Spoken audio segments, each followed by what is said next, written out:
Hey everybody, I got a question by email asking me how I attached my cabinets here to the van. And I don't think I've ever actually answered that on video, so I just thought I'd try to make a short video, to kind of answer that. So I just want to say up front that there's probably 100 different ways to attach your cabinets to your van. This is just the way I did it, and it works out really well for me. So it may work for you, it may not, but I just show it to you and just in case you had the same question. And you know the definition for insanity, doing the same thing over and over again, expecting a different result? That was exactly what I did for, I think, 2 or 3 weeks. I think like every weekend I'd go out and I'd fiddle around in here, trying to get something to stick to the side of the van. I used all kinds of different screws. I tried using bolts. Nothing worked. And so I kind of got this idea to use this rail here. So this is a piece of angle iron. So Lowe's, Home Depot, Ace Hardware, any hardware store sells it. And let me give you a close-up of that now so you can see it if you're not familiar with it. So here's a little closer look at that angle that I have installed. You can see on the end there I have a bolt and a nut holding it in. And then on this side it was a little hard to get my hand in behind, even though there are some open perforations. It was just a little difficult to get in behind, so I used a sheet metal screw there, and you can see another one farther down there.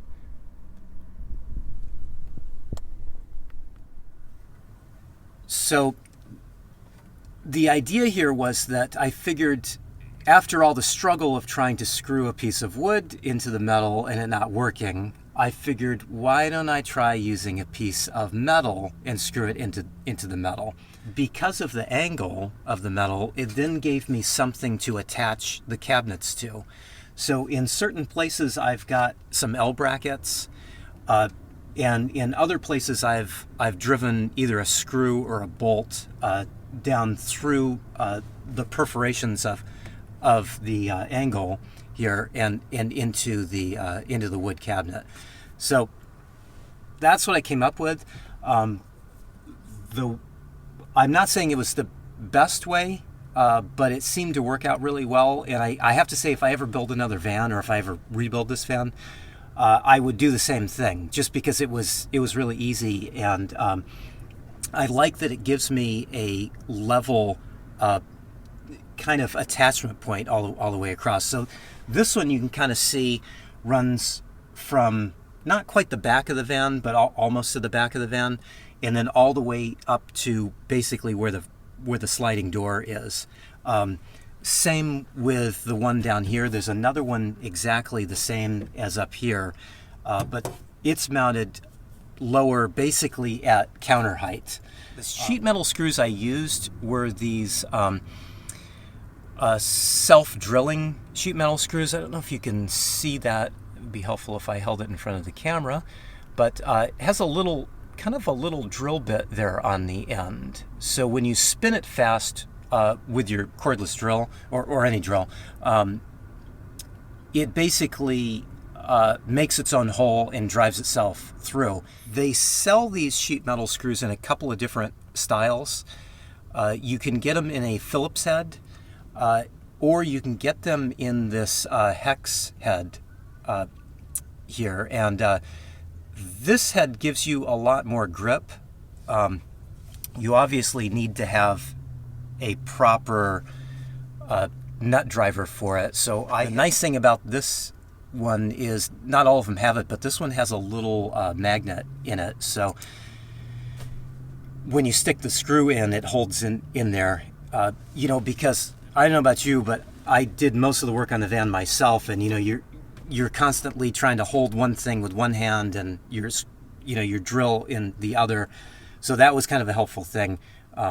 Having the self-tapping screws is great, but I think I would still recommend drilling a pilot hole first. So that's what I come up with. There's probably a million other ways, and probably people are going to tell me I did it wrong. This has worked great for me, and it, like I said, it was pretty easy. I just want to mention, though, that while we're here, my cabinets are rough because the idea I had when I first built the van was that I just wanted really simple cabinets, and I was thinking that this layout of them wasn't really going to work, as well as this layout over here on this side that kind of stores my clothes. So I was figuring, that I would live with it for a few weeks, a few months, and then rebuild them in a better way. Funny thing, though, is I don't really feel like it's necessary to rebuild them because they really do the job exactly what I need them to do. And so I have kind of ugly cabinets with, exposed screws and they've got kind of rough edges, but they work so well, I just don't really need to make any changes with them.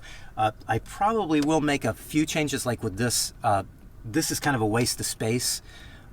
Although because I'm perpetually disorganized, I do kind of like it because I don't tend to lose stuff if I had like a big cabinet. But that's probably going to go at some point. And I'll have kind of more just a little shelf here. But other than that, like my clothes side has been great. It gives me lots of room for my clothes. I have too many clothes, as you might have noticed.